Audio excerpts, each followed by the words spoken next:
E aí, galera curiosa do ArendoCast. Eu sou a Thaísa. Eu sou o Eduardo. Preparados para descobrir que vocês são cientistas sem saber? Isso mesmo. Hoje vamos revelar os segredos por trás das coisas mais simples do dia a dia. Sabe quando você mistura tinta e sai uma cor incrível? Ou quando o pão cresce no forno? É ciência pura rolando. E o melhor, não precisa de jaleco nem laboratório fancy. A química e a biologia estão literalmente debaixo do nosso nariz, inclusive dentro da gente. Então, pega seu café, que também é química, e vem com a gente nessa jornada científica caseira.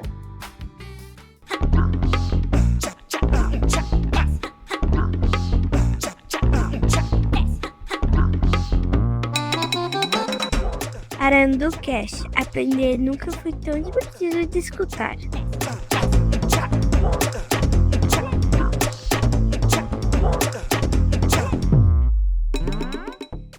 Vamos começar com um primeiro bloco mais voltando em como que a nossa casa é um laboratório super colorido. Então, primeiro, vamos pensar por que a gente vê as cores. Cada objeto que a gente vê, ele absorve luz, né? E ele devolve parte de uma luz que ele não quer. Ele vai ficar para ele com a luz necessária para criar, para ter certeza que ele vai ter uma cor X que ele quer ter, ou que ele tem X, e ele vai devolver as outras para o mundo, né? Vai devolver o resto da luz para o mundo. Você é meio egoísta. De tipo, ai, toma, quero todas essas, mas fica com essa aqui, eu não gosto. É, tipo assim, eu sou vermelho. Eu vou ficar com todos os vermelhos pra mim, mas essas aqui eu não quero. Pega de volta pra você. Mas isso, quando a gente tá falando desse jeito, a gente tá falando sobre a luz e a cor que a gente enxerga, né? Porque o processo da cor entrar no nosso olho é através, né, da visão. Mas isso muda quando a gente fala de composição de tinta, por exemplo. A tinta, ela é composta por pigmentos, solventes e aditivos. Então, ela vai ter alguma coisa, né, que vai ser ali o que vai tornar ela líquida de alguma forma. Em muitos casos, isso pode ser água, em alguns casos, você vai precisar que seja óleo, que seja álcool, isso vai depender do tipo de solvente, que é do pigmento que você tem. Eu lembro que na faculdade tinha uma época, teve um semestre que a gente aprendeu a fazer vários tipos de tinta diferente, né? Então a gente tinha que comprar os pigmentos e o professor ia mostrando lá com cola, com isso, com aquilo, e várias coisas diferentes, como é que fazer tipos de tintas diferentes. E a gente percebia que quando a gente ia fazer basicamente aquarela, né, misturar elas mais com água, tal, para fazer algum tipo de pintura, o vermelho era muito difícil de conseguir diluir, ele não diluía na água, sabe? Ficava aquele granuladinho. E aí, meu amigo Silvio teve uma brilhante ideia. Ele falou: e se eu colocar uma gotinha de álcool, né? Porque é aquilo, né? Você sabe, quando você vai limpar pincel, essas coisas em arte, você percebe que se não sai na água com detergente, você provavelmente vai ter que usar um óleo, ou uma terebentina, algum outro produto, porque aquilo ali não é solúvel em água. E aí ele começou a pensar, qual outro solvente que eu posso colocar aqui que vai tornar esse pigmento melhor? E aí ele brilhantemente estava com uma latinha de cerveja na mão e foi lá e tacou uma cervejinha assim, e o vermelho funcionou, que era uma belezinha, assim, tipo, ninguém tinha conseguido um vermelho tão fluido quanto o de Silvio e sua cervejinha. É assim que se descobre a ciência, né? É assim que se descobre as coisas. As coisas, às vezes, você tem na mão, e aí você fala, e se eu jogar aqui? Pode ser que funcione. Pode dar certo. Então é isso, a gente tem os pigmentos, os solventes e os aditivos. E aí, a parte que é mais legal sobre a história das tintas e a história das cores, né, tecnicamente, são os pigmentos. Porque o pigmento, ele dá valor à cor. As cores, durante a história, você começa a ter certas cores usadas simbolicamente para algumas até classes sociais, por causa da dificuldade de conseguir aquela cor em específico, né? A gente tem, por exemplo, o azul ultramarino, que era mais caro do que o ouro. Ele é feito de lápis lazulis, é uma pedra que, se eu não me engano, ela é muito comum na região do Chile. E aí você tinha que amacetar isso, fazer um pozinho desse azul ultramarino, fazer toda a mistura ali com as suas outras tintas e tal, com solventes, para você criar aquela cor. Então, isso é uma cor que era usada, por exemplo, por Leonardo da Vinci. Sim. Aí eu fico imaginando o Leonardo que vai no caixa. Moça, quanto é que é esse azul aqui? E o pior é que a mulher vai falar um preço absurdo pra ele, e aí ele não tem nem como responder, tipo, no crédito, por favor. Tipo, nem tem como passar cartão, entendeu? Ou ele. Ah, não, mas tipo, tem os mecenas, né? Será que ele pode mandar marca na conta do mecenas? Era assim que funcionava, mais ou menos. E aí, eu só consigo fazer uma analogia com Labubu. Algumas cores são mais raras e elas são mais caras, sabe? Então, assim... Ah, é? Dependendo do Labubu, ele é mais caro por causa da cor dele? Porque o capitalismo não tem limites.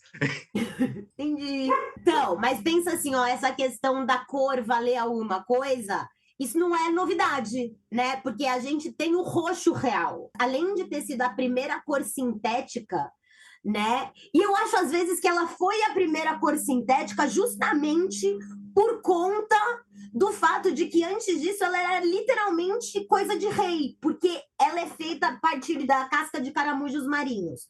E é um processo muito difícil, e você tem que conseguir muito caramujo para ter uma quantidade muito pequenininha desse roxo, né?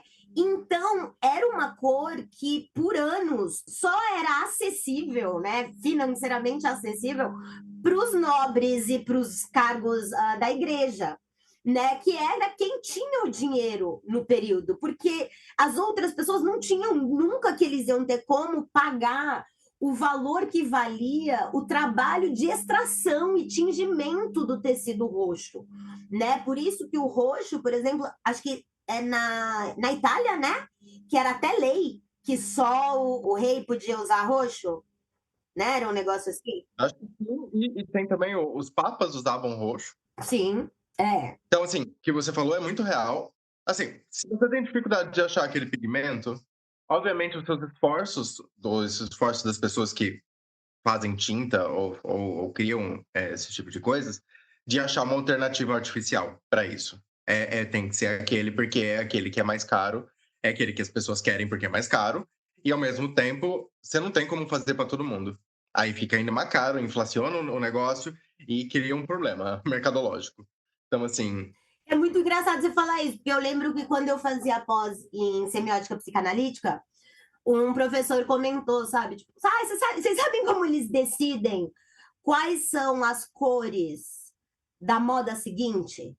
Porque sempre tem as cores, tipo, as cores desse ano, ou sei lá, as cores deste inverno vão ser XYZ. Geralmente, essas cores são baseadas no que não foi usado para produzir as cores da produção anterior.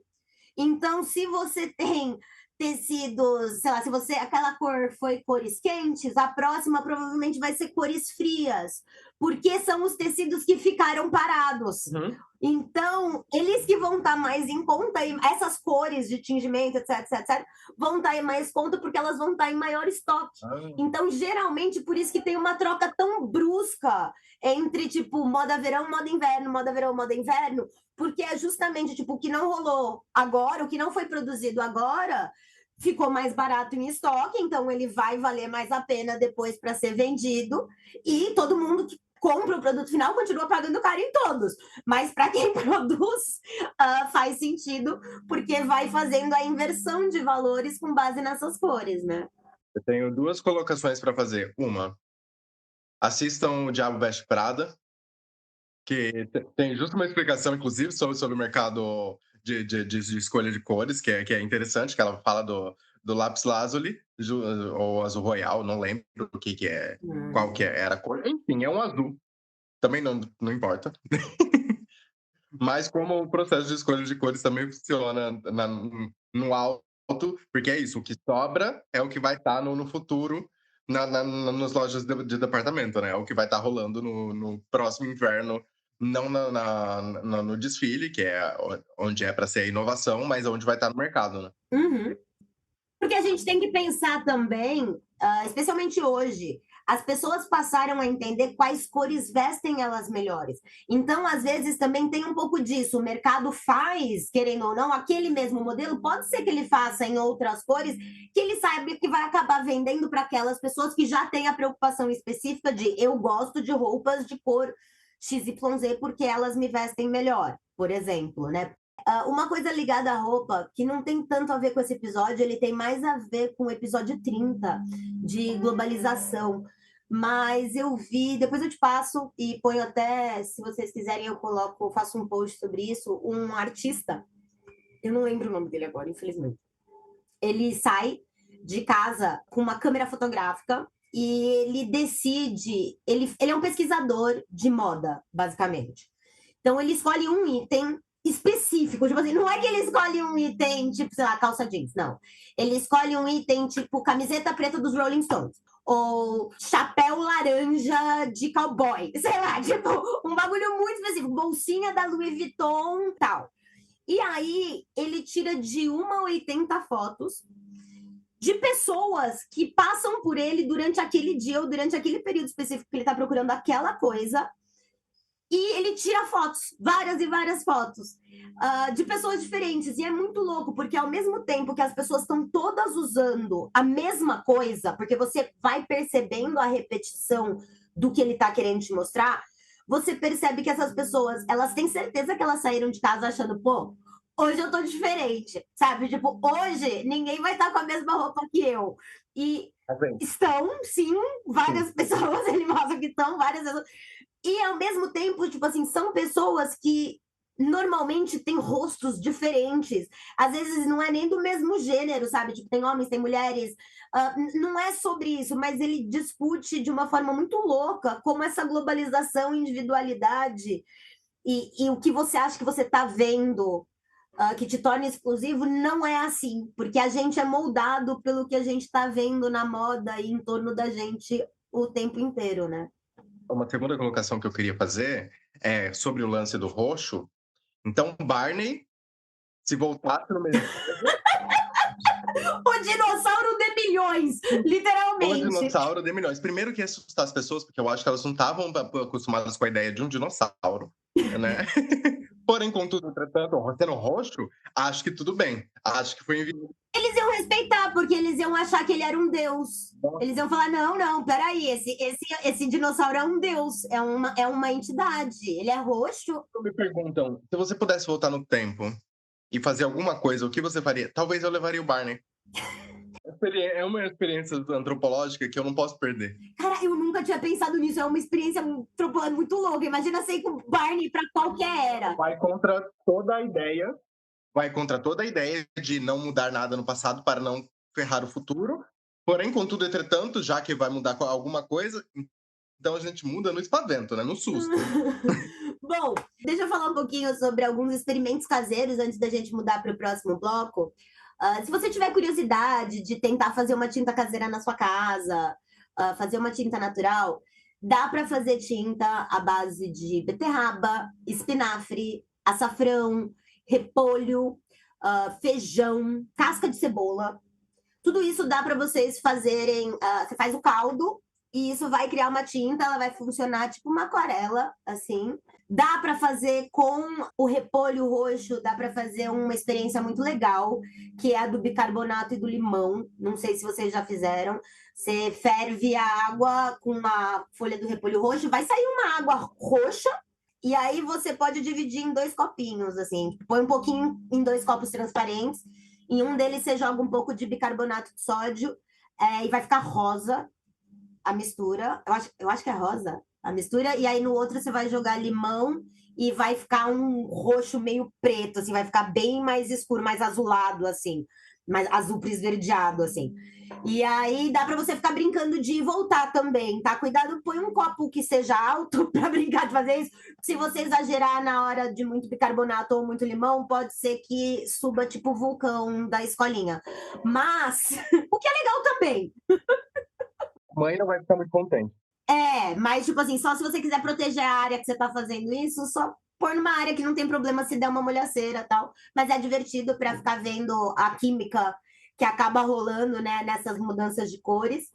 Dá para usar também, se você pega argila, tem esses kits de argila para rosto, né? Que daí você vai ter argila verde e tal, que daí você põe um pouquinho de água para você fazer máscara. Você pode comprar desse tipo de argila também. E se você misturar ela com cola branca e um pouquinho de água, dá para fazer tinta, que dá para você pintar no papel e quando secar vai ficar. Então é um outro tipo de tinta natural que dá para testar às vezes. Você quer fazer alguma coisa diferente? Ah, estou à toa, quero fazer uma atividade prazerosa. Ou estou com as crianças, tem umas crianças aqui em casa, quero distrair crianças. Então, tá aí algumas coisas com quais você pode brincar. Quando a gente fala da questão da beterraba, do espinafre, do açafrão, é interessante porque esses mesmos corantes que a gente acaba tirando para criar essas tintas são os pigmentos que as plantas usam para proteção solar delas, né? Na verdade. Então, o legal é que essas tintas, elas são a química rolando, né? Eles são os pigmentos que servem para as plantas atrair polinizadores, para se proteger, e isso é uma forma diferente da gente passar a pensar tudo que a gente entra em contato, né? Quando a gente está na cozinha ou qualquer parte da casa, no fim do dia. E é isso. Eu acho que a gente já começar a pensar que a cozinha, ela é um laboratório com estela Michelin, sabe? Então, porque cozinhar não é só uma arte, não é uma coisa que vem assim na cabeça como uma iluminação. Ela também ela parte muito do processo químico, né? Se você conhece o processo químico, você pode cozinhar com mais propriedade, porque você sabe o que vai acontecer se você fizer determinadas coisas ou misturar determinadas coisas. E eu acho, tipo assim, do mesmo jeito, se você souber o processo químico você consegue fazer, se você entender o resultado do processo químico, você consegue adaptar isso melhor também, né? Que a gente tem... antes de entrar nos processos químicos e físicos, assim, vamos dizer, eu queria fazer um comentário só sobre a parte do cozinhar é arte, porque quando a gente pensa em comida oriental, especialmente, os japoneses, por exemplo, eles têm um conceito muito forte nisso, porque para eles é muito importante que os pratos sejam equilibrados e tenham todas as cores, porque cores diferentes significam benefícios diferentes, né? Vitaminas e outras coisas diferentes. Então, é legal a gente pensar arte não só porque o conceito de montar um prato colorido torna esse prato, primeiro, mais apetitoso. É muito apetitoso você ver um prato super colorido e bonito na sua frente, mais do que, sei lá, se tudo for marrom, se tudo for amarelo, sabe? Tudo for vermelho. É diferente de você ver um prato com várias cores diferentes. E isso também vai te dar, obviamente, né, tipo de nutrientes diferentes que vão te oferecer. E aí, quando a gente entra na química do processo, é mais legal ainda, porque a gente tem, por exemplo, a química no ovo, que é o conceito de desnaturação das proteínas quando ele cozinha. Sim, porque não sei por quê, agora que você falou da química do ovo, me veio uma memória afetiva do Silvio Santos cantando shampoo de ovo. Eu não sei Meu de onde Deus do veio. céu, eu não sei nem o que é isso. Eu não sei se eu quero saber. Fala. Shampoo de ovo. Não sei por que isso me veio na cabeça, mas deixa quieto. Eu já Mari, passei conta aí. ovo no cabelo para aumentar a quantidade de proteína do fio. Já fiz isso na vida. Não, eu já vi várias pessoas fazendo isso. Mas é por causa da proteína. Você passa, daí o ovo, o seu cabelo absorve, né, as proteínas do ovo e tal. Ajuda um pouco. Mas é que não é só fazer o ovo, tem que fazer várias outras coisas também, tá, gente? Mas eu não vou entrar em cabelo, em coisa de cabelo com ovo nesse momento. Agora a gente está falando de ovo na cozinha. Então, quando a gente pensa da desnaturação de proteínas, quando a gente cozinha o ovo, vamos imaginar que uma pessoa super organizada, do nada, fica toda bagunçada. Então é uma coisa, tipo, eu sei que o nome, tipo, fala, ai, tá desnaturando o processo. Parece que é uma coisa meio filme de terror. Mas é a proteína perdendo a forma original dela, aquela coisa transparente que a gente vê, né? Quando a gente quebra o ovo. E aí ela começa a já ficar branca. E aí ela não vai mais voltar a ser transparente. Porque o que aconteceu ali enquanto ela estava esquentando foi que ela virou uma pessoa desorganizada, ponto. Ela não consegue mais. Ela tacou todos os papéis para cima e ela não acha mais a ordem de nenhum, entendeu? É mais ou menos essa situação. Então não tem como voltar atrás. Porque é isso, às vezes, na vida real, a gente, pessoa, a gente pode voltar, mas não é tudo na vida que funciona igual a gente. O ovo, no caso, as proteínas, elas não vão voltar na forma que elas eram. Mas é porque é um processo químico, entendeu? Não é um processo psíquico. Se fosse só um processo psíquico, ele conseguiria voltar. Porém, a gente afetou o ovo física e quimicamente, entendeu? Se eu te fritar, você também não vai conseguir voltar. Se te fritar, provavelmente. Se te assar, eu acho que a gente desnatura também, amigo. Acho que é que eu nunca passei pelos problemas do ovo. Não, eu acho que não. Porque, enfim, questões aí. Divagamos. Outro processo que a gente pode pensar na cozinha é a fermentação, que é basicamente, quando você pensa friamente, é tipo o processo mais punk da humanidade. Sim. Porque a gente, literalmente, quando a gente vai fazer pão, é basicamente assim, a gente pega o pão, daí a gente pega uns micro-organismos e fala, vai, micro-organismo, faz a festa aí. Aí esses micro-organismos vão entrar na massa que a gente fez, vão começar a comer o açúcar e elas vão soltar gás carbônico. Elas basicamente vão ficar soltando pum dentro do nosso pão, entendeu? A gente depois, aí ela vai crescer, a gente vai falar, nossa, a massa cresceu, e daí a gente vai pôr ela no forno, vai meio que matar os micro-organismos no processo, mas vai ganhar um pão, um vinho, uma cerveja, um iogurte, entendeu? Vai ganhar várias outras coisas. Então, se for parar para pensar, isso é muito ciência. Os nossos ancestrais, eles eram muito cientistas. Sim, não, e não só com pão, né? Se você ficar pensando, tem a cerveja, o vinho, o iogurte, tem kombucha.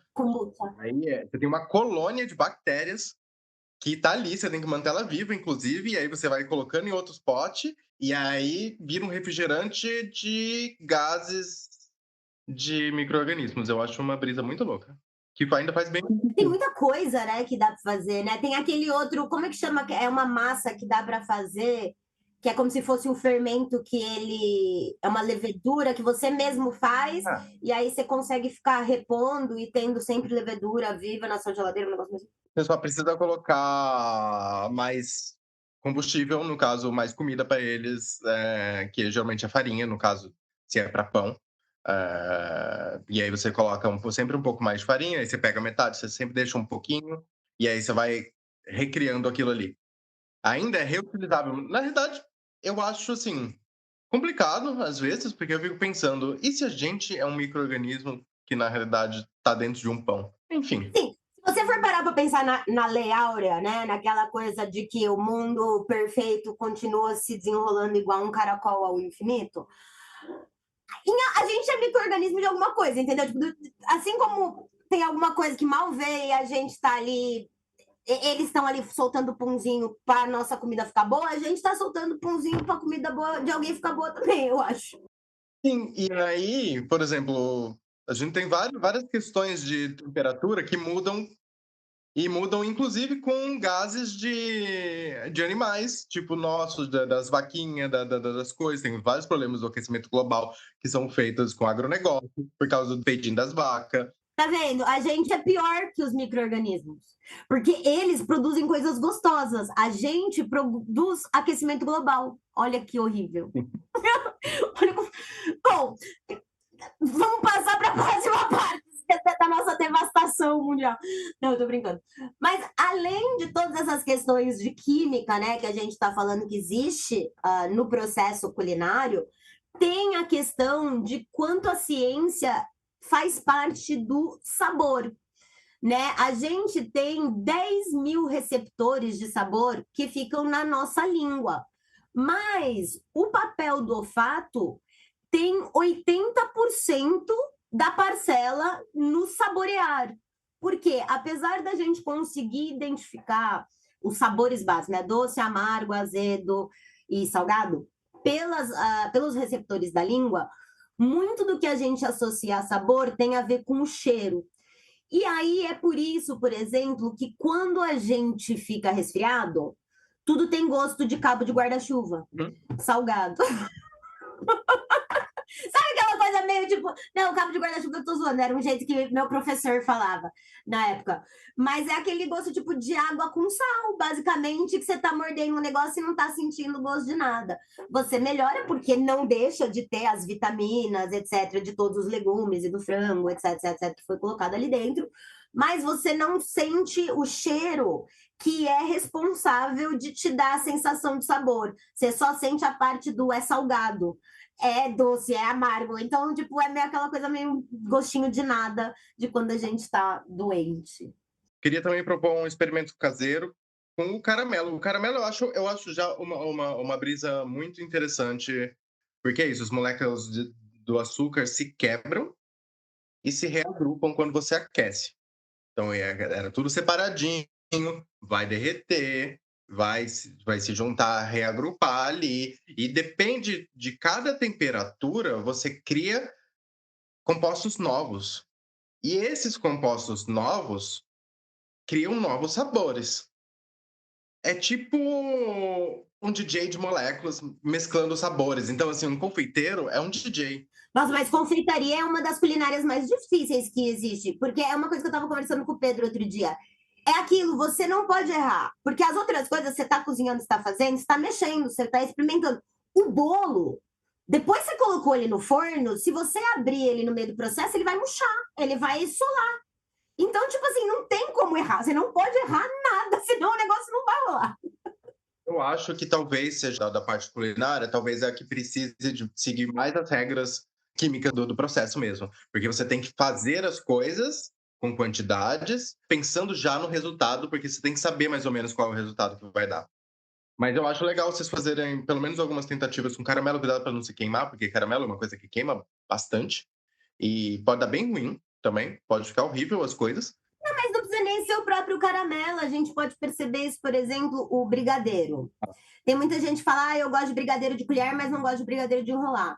Mas é porque o ponto de um é diferente do outro. Porque para você conseguir enrolar, você tem que deixar ele ali mais um tempinho para ele ficar um pouquinho mais duro do que aquele que a gente come com a colher. Então, o gosto também muda.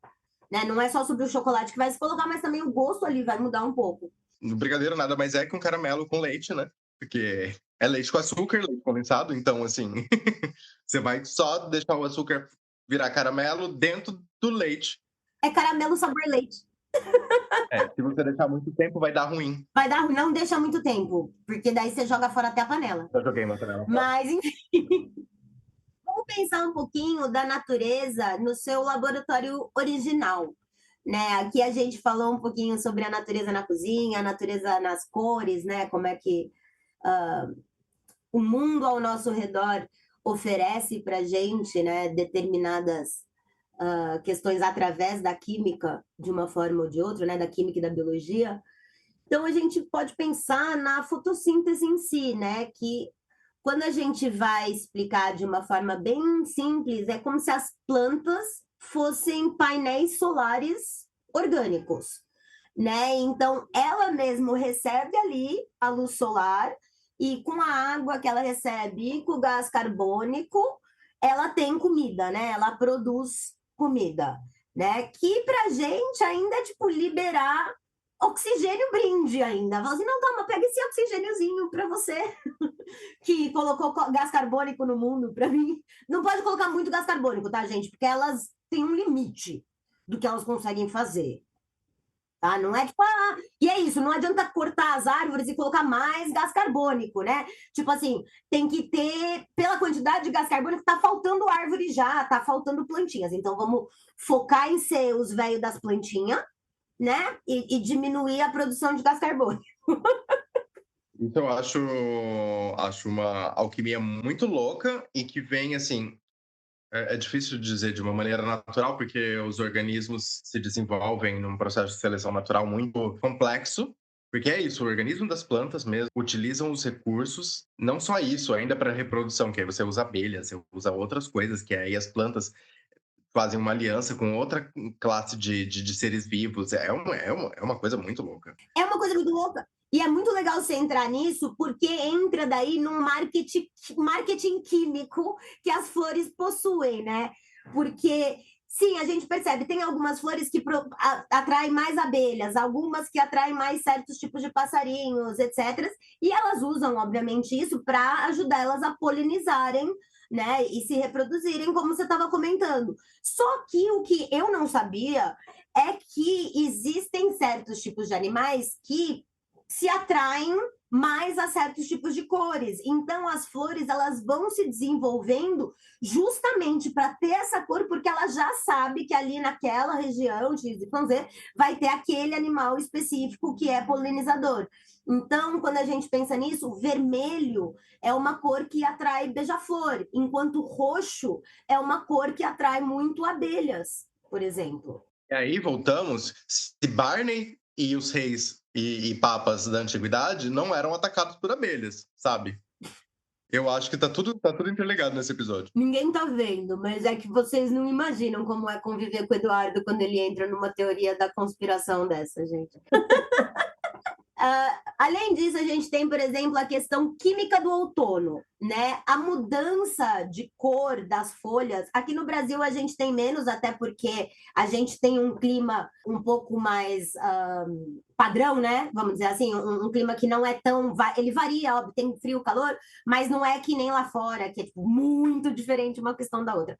Mas quando a gente pensa lá fora, né, que a gente vai ter aqueles verões extremos e invernos extremos com neves, etc. Como é que funciona essa mudança de cor?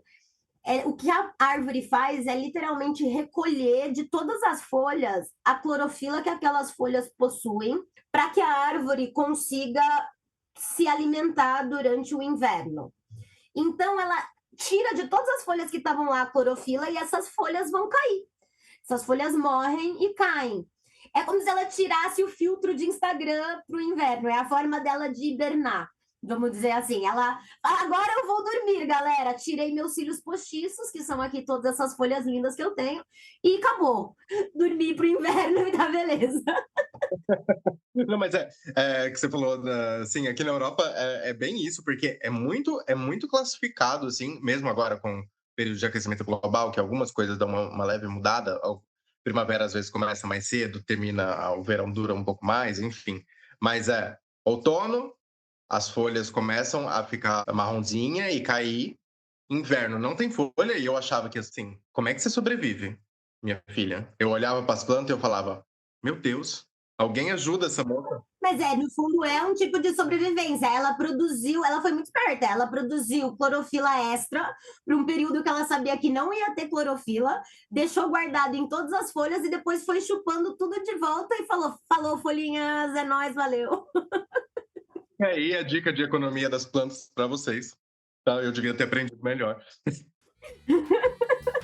Bom, gente, eu acho que é isso. A gente percebeu aqui com esse episódio que química e biologia não estão só em laboratórios distantes. Eles estão na nossa tinta, na nossa comida, no nosso jardim. Cada vez que você cozinha, pinta, respira, por exemplo, ou até emite gases, você está participando dessas reações que acontecem há bilhões de anos. Então, da próxima vez que alguém disser que não gosta de ciência, lembra eles que eles adoram comer, ver cores e cheirar pelo menos as flores, né, galera? Manda pra gente nas redes sociais onde vocês conseguem encontrar ciências no dia a dia de vocês. Onde tá a química, e usem a hashtag AranduCastCientista. E não esqueçam, a curiosidade é o primeiro ingrediente de qualquer descoberta científica. Sim, até o próximo episódio. e continuem conosco. Continuem curiosos. Sim, mas eu falei errado. O que eu falei? Você falou conosco. Eu falei conosco, eu ainda falei errado. Pegou mensagem aqui da Mari. Desculpa, Mari. A gente tá indo embora, amigo. É pra falar tchau. Não continuem conosco, gente. Beijo, tchau. Esse podcast é feito com muito carinho pela Arandu Fun. Roteiros e apresentação, Thaísa Daniele e Eduardo Cotarelli. Edição e ajustes sonoros, Max. Arte e identidade visual, Luke. A voz da vinheta é da Valentina Bernardino e as músicas adicionais são do Quincas Moreira.